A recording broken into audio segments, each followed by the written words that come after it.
آپ سن رہے ہیں کتاب میں کسی کی بیٹی نہیں، سب ہیڈنگ میرے حسن نے اسے ننگا کر دیا۔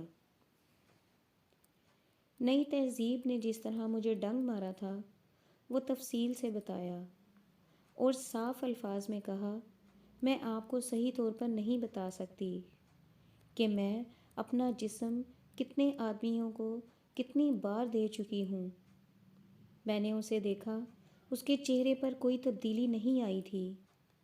میں تمہیں پاک سمجھتا ہوں، تمہاری بدقسمتی یہ ہے کہ تم بہت خوبصورت ہو۔ میں جہاں دیدہ آدمی ہوں، اچھے برے لوگ دیکھے ہیں۔ اپنے تجربے کی بنا پر کہتا ہوں کہ خوبصورتی کئی طرح کی ہوتی ہے۔ تمہاری خوبصورتی میں اور تمہارے جسم میں جنسی کشش ہے۔ کوئی مرد تمہیں دیکھ لے تو وہ بے قابو ہو جاتا ہے اور تمہیں پا لینے کے لیے اپنی جان اور اپنی دولت داؤ پر لگانے کے لیے تیار ہو جاتا ہے۔ مگر اب مجھے جنسیت سے چڑ ہو گئی ہے، میں نے کہا۔ میں تو شاید کبھی غصے میں آ کر اپنا چہرہ اپنے ناخنوں سے نوچ لوں گی اور اسے اس قدر بھیانک بنا دوں گی کہ جو مرد مجھے دیکھ کر بے قابو ہو جاتے ہیں وہ مجھے دیکھ کر نفرت سے منہ پھیر لیں گے۔ میرے ذہن میں ایک ترکیب آ گئی۔ میں نے اسے کہا، مجھ میں جو کشش ہے یہ بدکار ماحول کا اثر ہے۔ میں چاہتی ہوں کہ چہرے مہرے پر پاکیزگی کا تاثر پیدا کر لوں۔ آپ مجھے کوئی ایسا ورد یا وظیفہ بتا دیں جو میں پڑھتی رہا کروں۔ مثلاً آیت کریمہ ہے، میں گناہوں میں ڈوبی رہی ہوں لیکن اس عظیم حقیقت کی منکر نہیں ہو سکتی کہ نجات نماز، روزہ اور قرآن میں ہے۔ مجھے کچھ بتائیے جو میں پڑھتی رہوں اور جس سے میرا ضمیر پاک ہو جائے اور میرے چہرے سے جنسیت کی کشش پاکیزگی بھی بدل جائے۔ اس موضوع پر باتیں کرتے کرتے ہمارے درمیان کوئی حجاب نہ رہا، مگر میں اسے باپ ہی سمجھتی رہی۔ میری نظر میں اس کا مقام بلند اور پرعظمت تھا۔ اس نے مجھے نماز پڑھنے کی نصیحت کی اور کہا کہ وہ مجھے ایک وظیفہ بتائے گا۔ کھانے کا وقت ہو رہا تھا۔ اس نے ایک بڑے ہوٹل سے نہایت پرتکلف کھانا دفتر میں منگوا لیا اور مجھے اپنے ساتھ بٹھا لیا۔ اس کا دفتر بہت خوبصورت اور کشادہ تھا۔ ایک طرف صوفہ سیٹ اور دیوان بھی رکھا تھا۔ میں برقع اتار چکی تھی۔ اس کے ساتھ کھانا کھایا۔ اس دوران میں نے اس کے بیوی بچوں کے متعلق پوچھا تو اس نے بتایا کہ اس کے 2 بیٹے میری عمر کے ہیں اور ان سے چھوٹی 3 لڑکیاں ہیں اور اس کی بیوی زندہ ہے۔ اس نے اپنی بیوی کا نام ایسے لہجے میں لیا جیسے کسی ترش اور کڑوی چیز کا نام لیتے لوگ منہ بنا لیتے ہیں۔ مختصر یہ کہ وہ اپنی بیوی سے نالاں تھا۔ میں زندہ دل آدمی ہوا کرتا تھا، اس نے کہا، مگر اس بیوی نے مجھے جوانی میں ہی مردہ کر دیا تھا۔ اس نے بیوی کے خلاف شکایتوں کا دفتر کھول دیا جس سے یہی ظاہر ہوتا تھا کہ یہ شخص مظلوم ہے اور اس نے بڑی ہی روکھی پھیکی زندگی گزاری ہے۔ اس نے بتایا کہ وہ دن رات محنت کرتا ہے۔ یہ فرم اور یہ کارخانہ اس کی شبانہ روز محنت کا حاصل ہے، مگر اسے وہ روحانی اور جذباتی سکون ساری عمر نہیں ملا جو تھکے ماندے مرد کو عورت سے حاصل ہوتا ہے۔ اس طرح اس نے مجھے بڑی طویل تفصیل سے بتایا کہ ایک تشنگی ہے جو اسے پریشان رکھتی ہے۔ مجھے اس کے ساتھ دلی ہمدردی پیدا ہو گئی۔ جس طرح اس نے میری مصیبت کو اپنی مصیبت سمجھ لیا تھا، اس سے اس نے میرے دل پر قبضہ کر لیا اور میری نظر میں ایک عظیم انسان بن گیا۔ وہ دن ذاتی باتوں میں گزر گیا۔ دوسرے دن میں گئی تو اس نے دوستوں کی طرح میرا استقبال کیا۔ میں نے اسے کہا کہ مجھے دفتر میں بیٹھنے کی جگہ بتا دیں۔ اس نے جواب دیا، میرے سامنے بیٹھنا تمہیں پسند نہیں؟ تمہاری جگہ یہی ہے۔ اس نے میری ڈیوٹی کے متعلق مجھے کچھ باتیں سمجھائیں، اپنے کاروبار کی معلومات دی، ٹیلی فون سننا اور جواب دینا سکھایا، اور اپنی ذاتی خط و کتابت کی فائل دکھائی۔ سب سے زیادہ ضروری جو بات اس نے مجھے بتائی وہ یہ تھی کہ اس کے تیار کیے ہوئے مال کے گاہک زیادہ تر سرکاری محکمے میں ہیں۔ ان محکموں کے متعلق اس نے مجھے بتایا کہ ان کے افسر وقتاً فوقتاً ٹیلی فون کرتے رہتے ہیں۔ سب سے زیادہ ضروری بات جو اس نے مجھے بتائی وہ یہ تھی کہ اس کے تیار کیے ہوئے مال کے گاہک زیادہ تر سرکاری محکمے ہیں۔ ان محکموں کے متعلق اس نے مجھے بتایا کہ ان کے افسر وقتاً فوقتاً ٹیلی فون کرتے رہتے ہیں۔ انہیں خوش رکھنا بہت ضروری ہے کیونکہ مال کے آرڈر انہی سے ملتے ہیں۔ آدھا دن کاروباری باتوں میں ہی گزر گیا۔ ہوٹل سے کھانا آیا جو ہم دونوں نے کھایا، اور پھر ذاتی باتیں شروع ہو گئیں۔ میری ایک بات کو غلط نہ سمجھنا، اس نے کہا، تم نے اپنے دل کی باتیں میرے آگے رکھ دی ہیں، اور میرے دل میں جو کچھ تھا وہ تمہارے آگے رکھ دیا ہے۔ میں نے اتنی باتیں اور اس قسم کی ذاتی باتیں کبھی کسی سے نہیں کی تھیں، لیکن تمہارے انداز میں اور باتوں میں سچائی اور غم دیکھ کر میں نے محسوس کیا کہ تم اس قابل ہو کہ تمہیں اپنا ہمراز بنا لوں۔ میں کہنا یہ چاہتی ہوں کہ تمہیں صرف دیکھ کر میری وہ تشنگی ختم ہو جاتی ہے جو مجھے ہر وقت بے چین رکھتی ہے۔ مجھے ڈر ہے کہ تم غلط سمجھ بیٹھو گی، لیکن میں صاف گو آدمی ہوں۔ میرے دکھوں کا علاج تمہارے پاس ہے۔ میں تمہیں جسمانی عیاشی کا ذریعہ نہیں بناؤں گا۔ تمہاری عزت کی حفاظت پوری طرح کروں گا۔ صرف یہ کرم کرنا کہ مجھے غلط نہ سمجھنا اور مجھ سے دور بھاگنے کی کوشش نہ کرنا۔ اس کا انداز ایسا تھا کہ اس کا ایک ایک لفظ میرے دل میں اترتا جا رہا تھا۔ وہ آخر میرا باپ تھا۔ میں اس سے کیوں بھاگتی؟ میں ایسی احسان فراموش تو نہیں تھی۔ میں نے ابھی اسے یہ نہیں کہا تھا کہ میری رہائش کا مسئلہ بھی حل کر دے۔ یہ دن بھی گزر گیا۔ پھر ایک دوسرے کے پیچھے 4 دن گزر گئے۔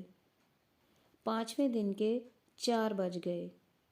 اس کے دفتر کا سارا سٹاف چھٹی کر گیا۔ اس نے اپنے چپڑاسی کو روکے رکھا۔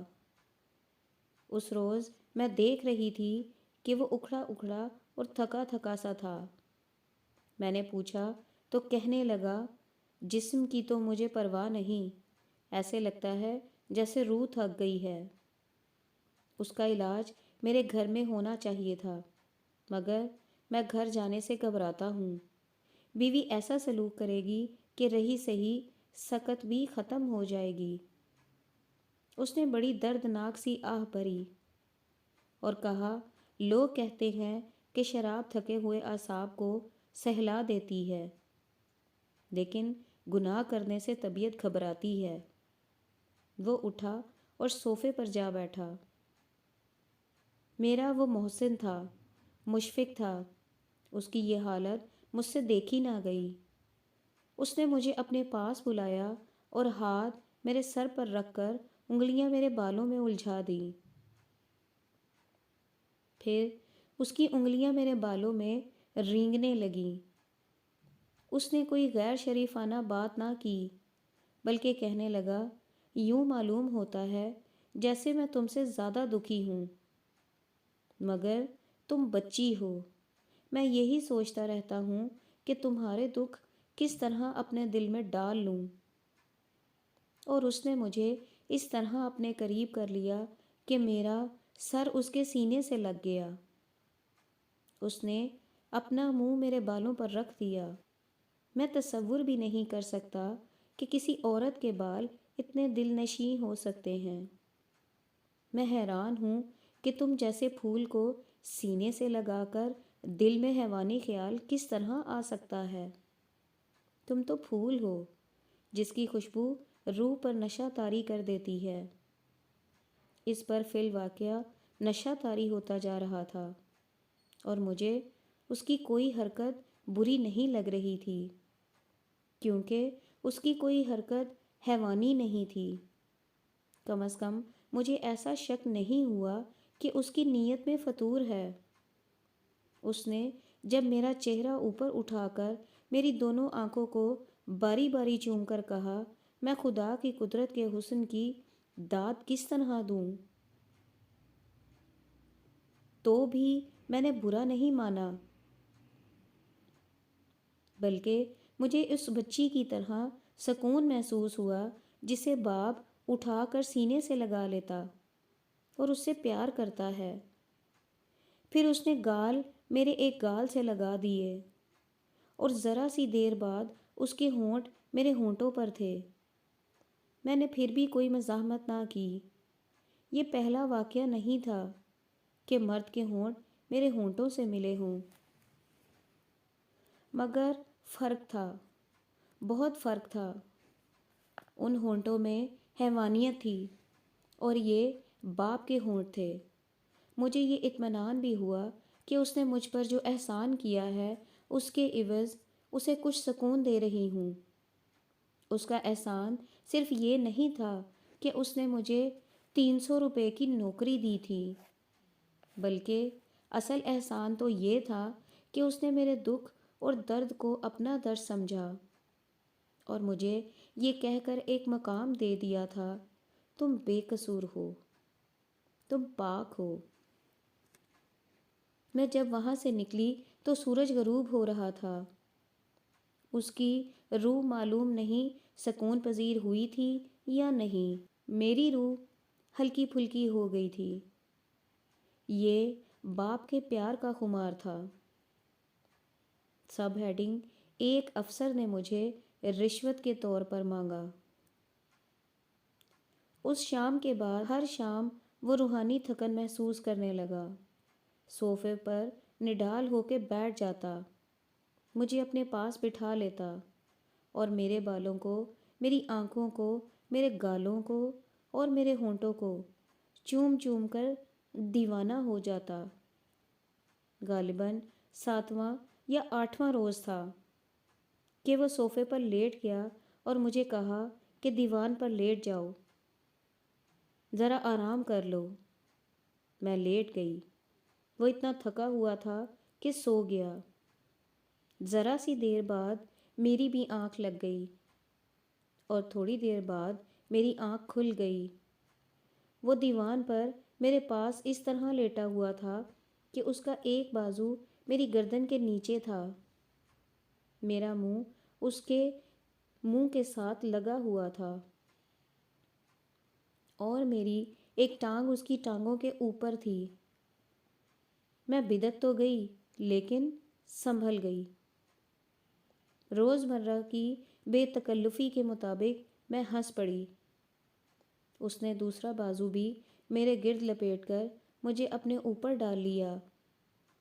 تب میں نے دیکھا کہ اس کی سانسیں اکھڑی ہوئی تھیں۔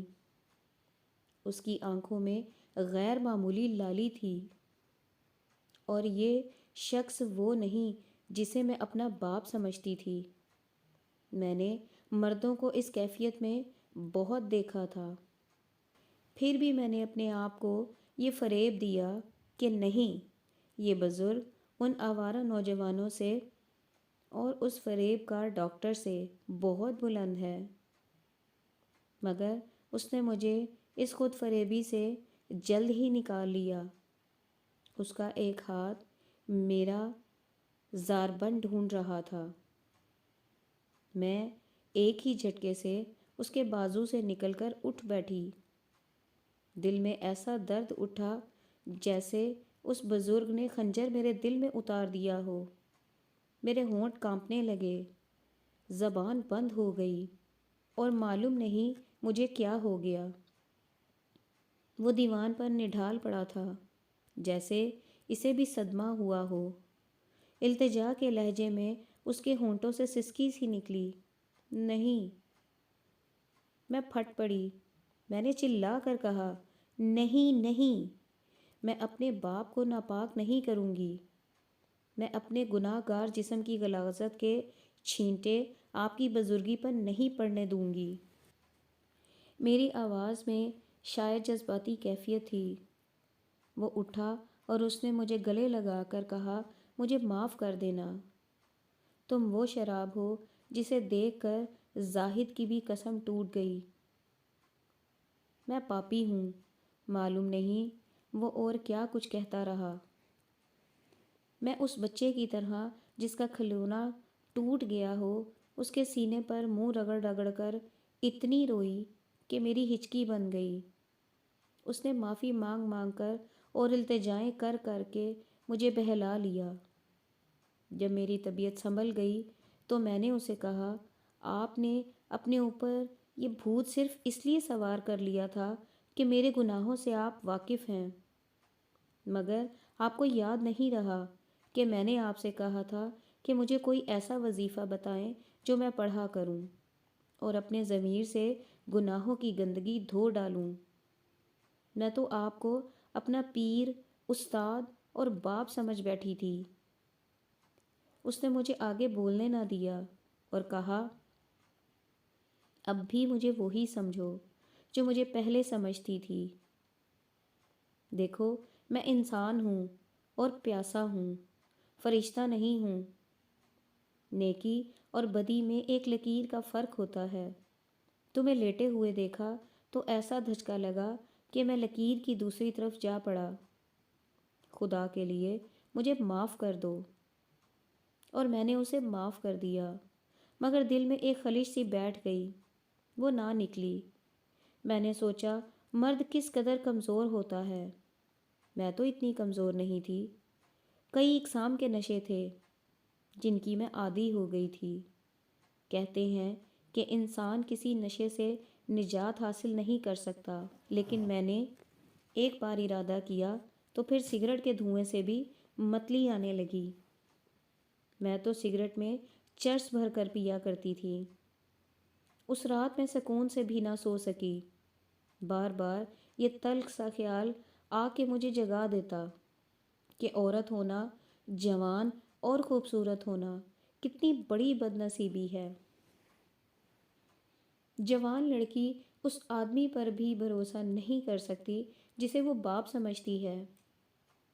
اس سوسائٹی میں عورت کا استعمال یہی ہے کہ گھر میں خاوند کی ہوس پوری کرتی رہے، بچے جنتی رہے اور جوانی میں ہی بوڑھی ہو جائے، اور اگر مجبور ہو کر اپنے سہارے جینا چاہے تو ہر اس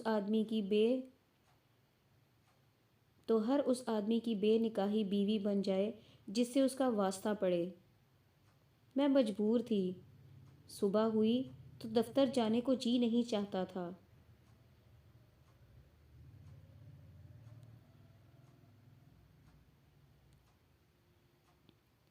مجبوری تھی، چلی گئی۔ خدا کا شکر ہے کہ اس نے مجھے سنبھال لیا۔ وہ خود بھی سنبھل چکا تھا۔ وہ آخر جہاں دیدہ آدمی اور منجھا ہوا کارخانہ دار تھا۔ اس نے مجھے الفاظ اور گفتگو کے طلسم میں الجھا لیا۔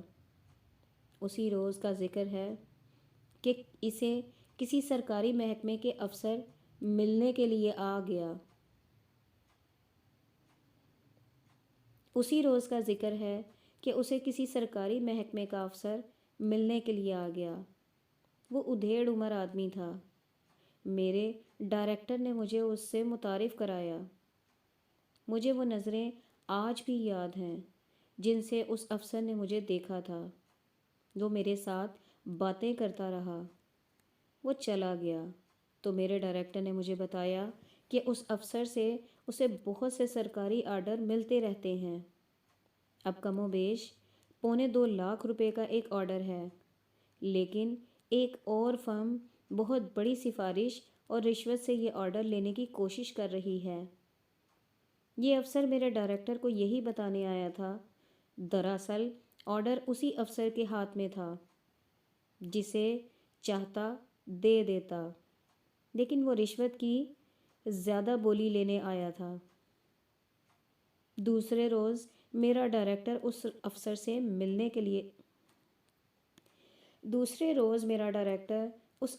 ملنے کے لیے چلا گیا۔ میں اکیلی تھی، کوئی کام نہیں تھا۔ ڈائریکٹر کی میز کی درازوں کی چابی میز پر پڑی تھی۔ میں نے وقت گزارنے کے لیے درازیں کھولنی شروع کر دیں۔ میرے سامنے کوئی مقصد نہیں تھا۔ دوسری دراز میں کئی ایک کاغذات پڑے تھے۔ ان میں مجھے بڑے سائز کا ایک لفافہ نظر آیا۔ کھولا تو اس سے ننگی تصویریں برآمد ہوئیں، وہی تصویریں جو میں نے کئی بار دیکھی تھیں۔ یہ میرے لیے کوئی نئی چیز نہیں تھی۔ ان تصویروں کا بھی میری تباہی میں بہت بڑا عمل دخل تھا۔ میں اس نسل کی ایک نمائندہ لڑکی تھی جو ایسی تصویروں کی دل دادہ بلکہ انہی تصویروں کی پیداوار تھی۔ البتہ حیرت اس پر ہوئی کہ یہ تصویریں ایک بزرگ کے دراز میں رکھی تھیں، اور یہ اس نے خود ہی رکھی ہوں گی، کوئی اور تو نہیں رکھ گیا ہوگا۔ ان سے اس کا سارا کردار میرے سامنے آ گیا۔ میں نے تصویریں دیکھ کر رکھ دیں اور دراز بند کر دیا۔ میں اس سوچ میں گم ہو گئی کہ یہ بزرگ کتنا بڑا فریب ہے۔ اس نے پہلے میرے دکھ درد کی باتیں کیں، پھر اپنی مظلومیت اور تشنگی کا اظہار کیا، میرے اعصاب پر اپنی شفقت کا رنگ جما کر مجھے اپنی بزرگی کے پاکیزہ جال میں الجھایا۔ پھر بالتدریج مجھے اس مقام تک لے گیا جہاں اسے توقع تھی کہ میں بلا چون و چرا اپنا آپ اس کے حوالے کر دوں گی۔ مجھے جو صدمہ ہوا وہ میں الفاظ میں بیان نہیں کر سکتی۔ میں اس سوچ میں غرق ہو گئی کہ اب کہاں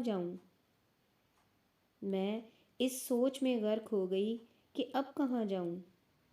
بات صرف اتنی سی تھی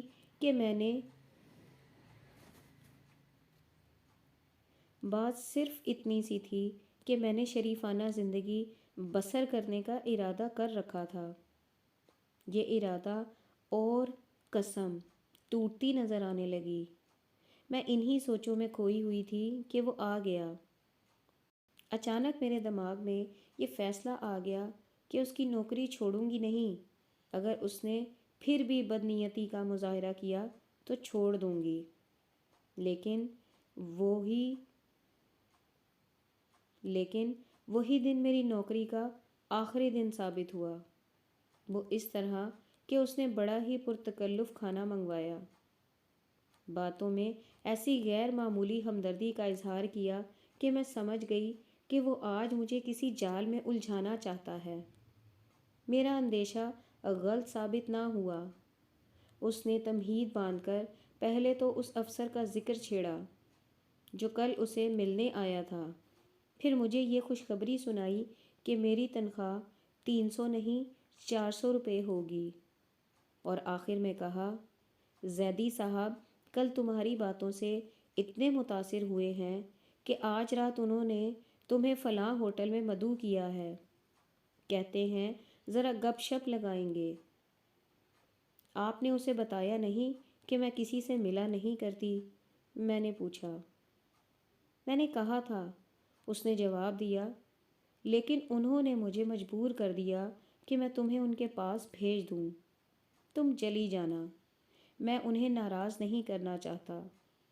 میں نے تمہیں بتایا تھا کہ ان کے ہاتھ میں 2.25 لاکھ روپے کا آرڈر ہے۔ انہوں نے یہ بھی وعدہ کیا ہے کہ اگر تم آج ان کے پاس چلی جاؤ تو اس آرڈر کے علاوہ وہ مجھے 50,000 روپے کا ایک اور آرڈر دیں گے۔ تو انہوں نے مجھے آپ سے رشوت کے طور پر مانگا ہے۔ میں نے کہا، یہی سمجھ لو۔ اس نے کہا، میں تمہیں زبردستی نہیں بھیج سکتا، تم بات سمجھ گئی ہو۔ تو مجھے کھل کر بات کرنے دو۔ یہ تمہارے لیے کوئی نئی بات نہیں ہوگی۔ میری خاطر چلی جاؤ، تھوڑی سی قربانی دے دو۔ اگر دونوں آرڈر مل گئے تو کمپنی کو 1,30,000 روپے کا منافع مل جائے گا۔ میں نے انکار کر دیا۔ میں تمہیں 2,000 روپے نقد دوں گا، اس نے کہا۔ وہ تمہیں پوری رات نہیں رکھے گا، صرف 2-3 گھنٹے۔ میں نے اسے کہہ دیا تھا کہ تم ایسی لڑکی نہیں ہو۔ 2,000 روپے میرے لیے بہت بڑی رقم تھی، لیکن دل نے بالکل ہی نہ مانا۔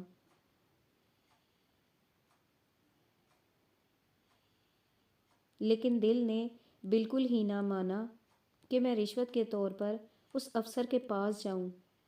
میں سوچنے لگی کہ پاکستان کی سرکاری مشینری ایسے ناپاک طریقے سے چل رہی ہے۔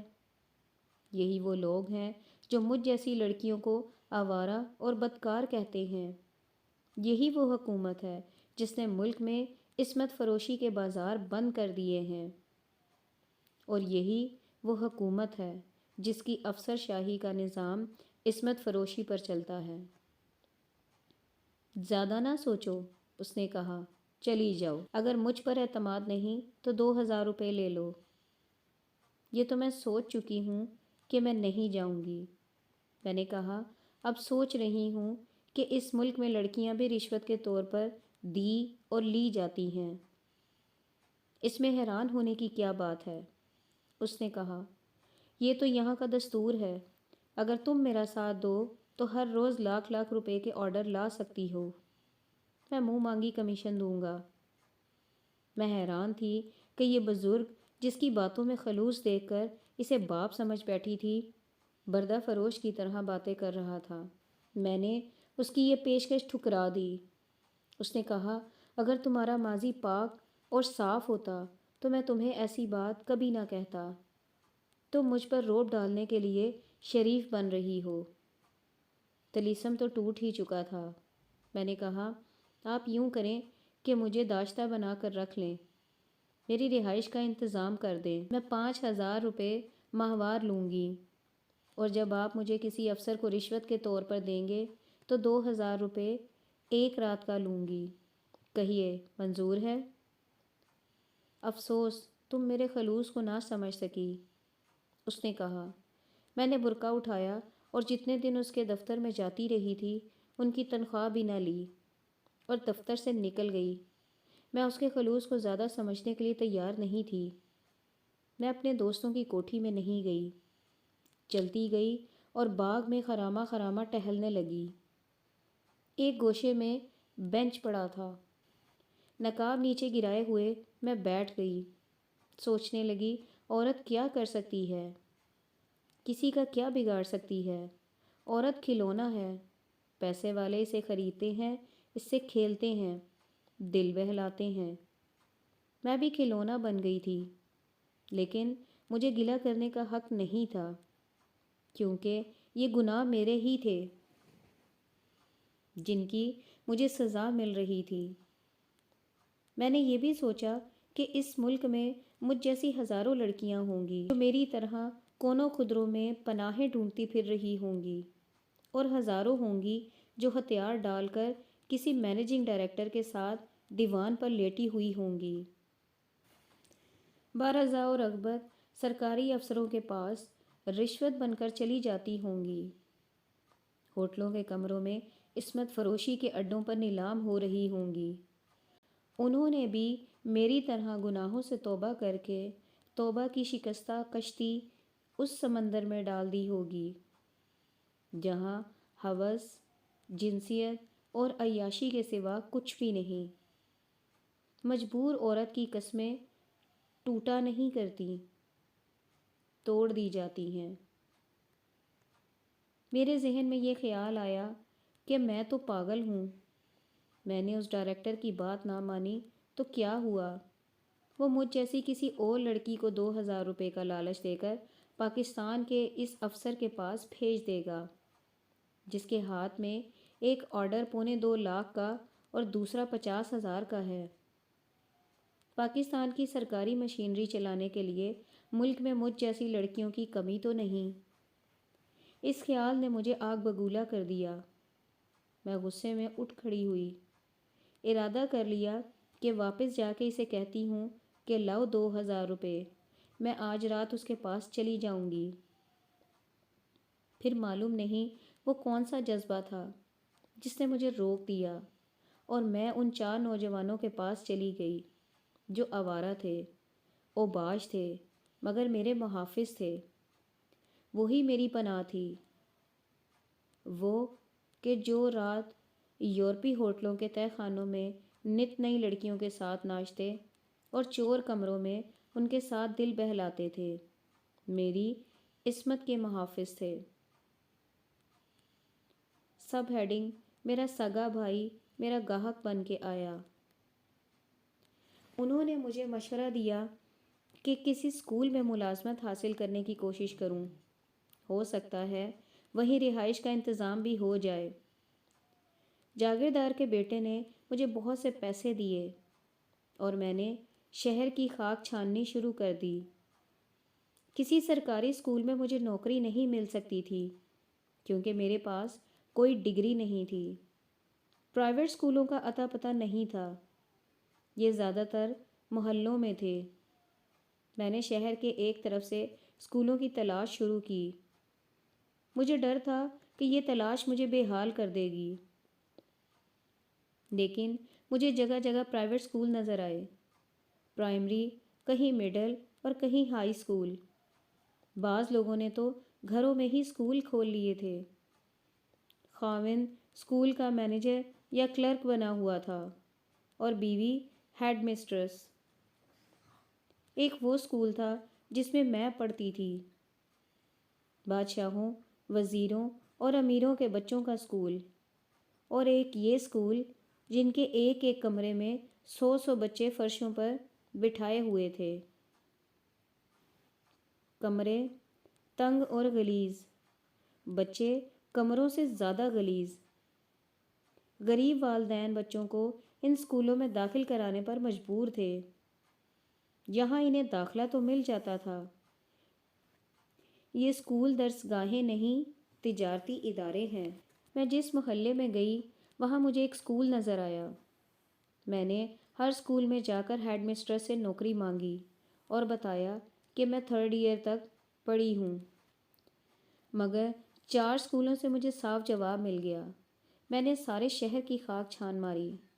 اسکولوں کی تو کمی نہیں تھی، کمی نوکری کی تھی۔ ایک اسکول نے صرف 60 روپے ماہوار پر تنخواہ پیش کی اور ایک نے 100 روپیہ۔ یہ تنخواہ بہت تھوڑی تھی۔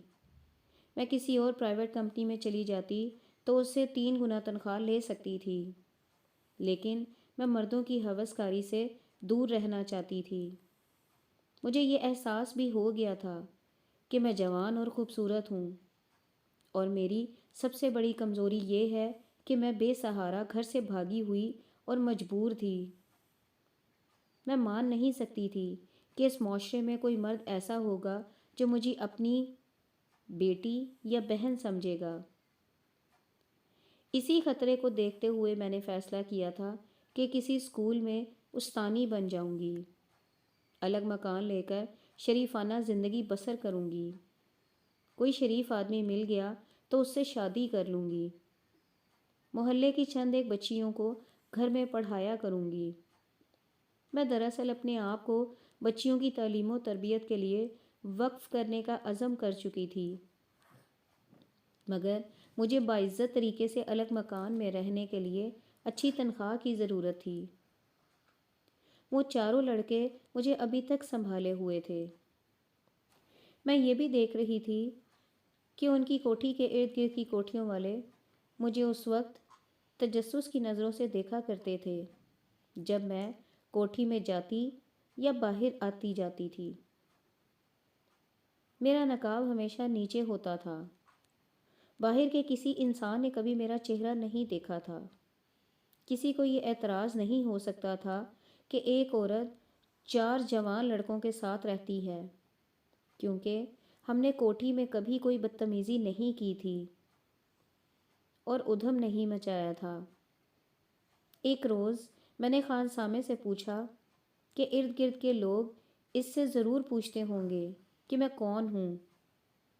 اس نے بتایا تھا کہ ایک بار نہیں، کئی لوگ کئی بار پوچھ چکے ہیں۔ خان سامہ برخوردار قسم کا انسان تھا۔ اس نے سب کو بتایا کہ میں جاگیردار کے بیٹے کی بہن ہوں اور کالج میں پڑھتی ہوں۔ اس احتیاط کے باوجود میں اب وہاں سے جلدی نکل جانا چاہتی تھی۔ مجھے اس شہر سے ہی نکل جانا چاہیے تھا۔ شہر اتنا بڑا ہے کہ کوئی کسی کو ڈھونڈ نہیں سکتا۔ پھر بھی خطرہ تھا کہ میرے والد صاحب، بھائی یا محلے کا کوئی اور آدمی مجھے پہچان لے گا، مگر سوال یہ تھا کہ جاتی کہاں۔ ایک روز یہ خطرہ میرے سر پر پہنچ ہی گیا۔ اس روز میں 4 اسکولوں میں گئی تھی۔ سارا دن گلی گلی بستی بستی گھومتے شام ہو گئی تھی۔ میں رکشہ ٹیکسی کے انتظار میں کھڑی تھی۔ لوگ میرے قریب سے گزر رہے تھے۔ ایک اسکوٹر میرے قریب آ کر بہت آہستہ ہو گیا۔ اس پر 2 نوجوان سوار تھے۔ آگے میرا چھوٹا بھائی اور پیچھے اس کا دوست تھا۔ دونوں نے مجھے دیکھا اور آگے چلے گئے۔ میرا نقاب نیچے تھا۔ اسکوٹر ذرا آگے جا کر رک گیا۔ پیچھے بیٹھا ہوا لڑکا اتر آیا اور میرا بھائی اسکوٹر واپس لے آیا۔ مجھے یہ ڈر پیدا ہوا کہ اس نے مجھے پہچان لیا ہے۔ میں وہاں سے چل پڑی۔ اسکوٹر میرے قریب آ گیا۔ بھائی نے آہستہ سے کہا، آؤ۔ میں سمجھ گئی کہ وہ شکار ڈھونڈ رہا ہے۔ میں کچھ نہ بولی تاکہ وہ سمجھ جائے کہ یہ شریف عورت ہے، لیکن وہ میرے پیچھے پڑا رہا۔ جی میں آئی کہ گالی گلوچ کر کے اسے دھتکاروں، لیکن میری پوزیشن کمزور تھی اور دھیمی سی آواز میں اسے کہا، تم ابھی بچے ہو، اس عمر میں کس چکر میں پڑ گئے ہو؟ اس وقت اس کی عمر 22-23 سال ہوگی۔ اس سے جدا ہوئے 1 سال ہو گیا تھا۔ میں بچہ ہوں، اس نے کہا، اتنا نوجوان ہو گیا ہوں۔ تم چہرہ نہ دکھاؤ تو بھی مجھے پتا ہے کہ میری عمر کی لڑکی ہو۔ تمہارے ہاتھ اتنے پیارے ہیں۔ آؤ، بڑے اچھے ہوٹل میں چلیں گے، کمرہ مل جائے گا۔ مجھے ہچکی سی آئی، مگر ہونٹوں میں جکڑ لی۔ یہ میرا بھائی تھا، اتنا پیارا بھائی۔ میں اسے گلے لگانے کے لیے بے قابو ہوتی جا رہی تھی۔ 1 سیکنڈ میں مجھے اگست 1947 یاد آ گیا، جب ہم ہندوستان سے پا پیادہ آئے تھے۔ میرے اس بھائی کی عمر 12 سال تھی۔ وہ اسی عمر میں جوان ہو گیا تھا۔ اس نے بھوک پیاس اور تھکن اپنے ننھے سے جسم میں جذب کر لی تھی۔ وہ رویا نہیں تھا، بلکہ میں روتی تھی تو وہ مجھے بہلا لیتا تھا اور مجھے کہتا تھا کہ پاکستان بہت خوبصورت ہے، ہمیں وہاں پاکستان جتنا خوبصورت گھر ملے گا۔ ایسی پیاری پیاری حوصلہ افزا باتوں سے وہ مجھے بہلاتا جاتا تھا۔ مگر اتنے خوبصورت پاکستان میں آ کر ہم بہن بھائی کتنے غلیظ ہو گئے تھے۔ بہن بھی آوارہ، بھائی بھی آوارہ، اور بھائی اپنے بہن کو ہوٹل کے کمرے میں جنسی ہوس پوری کرنے کے لیے لے جانا چاہتا تھا۔ اسے پاکستان کا وارث اور محافظ بننا تھا، مگر وہ کیا بن گیا تھا؟ میرے آنسو بہہ نکلے۔ اس نے کہا، سوچتی کیا ہو؟ آؤ چلیں، ہم 2 ہیں، کھانا کھلائیں گے، وسکی پلائیں گے، منہ مانگے پیسے دیں گے۔ میرا دل شاید میرے حلق میں آ گیا تھا۔ میں کچھ بھی نہ بول سکی، خاموشی سے چل پڑی۔ وہ مجھے بلاتا رہا، میں چلتی رہی۔ اچھا ہوا کہ ایک رکشہ میرے اشارے پر رک گیا اور میں دوڑ کر اس میں بیٹھ گئی۔ اس رات میں بہت دیر تک روتی رہی۔ بے چین آنکھوں کے سامنے سے ہٹتا ہی نہیں تھا۔ سارے فرد یاد آئے۔ میں ہار گئی تھی۔ کئی بار یہ ارادہ بھی دماغ میں آیا کہ گھر چلی جاؤں اور والد صاحب کے پاؤں میں جا کر سر رکھ دوں، انہیں کہوں کہ مجھے بخش دو، سینے سے لگا لو، اسی طرح کندھے پر اٹھا لو جس طرح ہندوستان سے اٹھا لائے تھے۔ مگر میں نے اس ارادے کو کچل ڈالا۔ مجھے والد صاحب کی وہ گالیاں یاد آ گئیں، لہجہ جو انہوں نے طلاق کے وقت مجھے دی تھیں۔ مجھے ان کی وہ نظریں بھی یاد آئیں جن میں نفرت اور حقارت تھی۔ 1 سال کی غیر حاضری کے بعد وہ مجھے قبول کرنے کے لیے تیار نہیں ہو سکتے۔ میری ذہنی کیفیت ایسی بگڑی کہ میں نے بلند آواز سے کہا، میں کسی کی بیٹی نہیں، میں کسی کی بیٹی نہیں۔ اور میں تنہا کمرے میں بہت دیر تک روتی رہی۔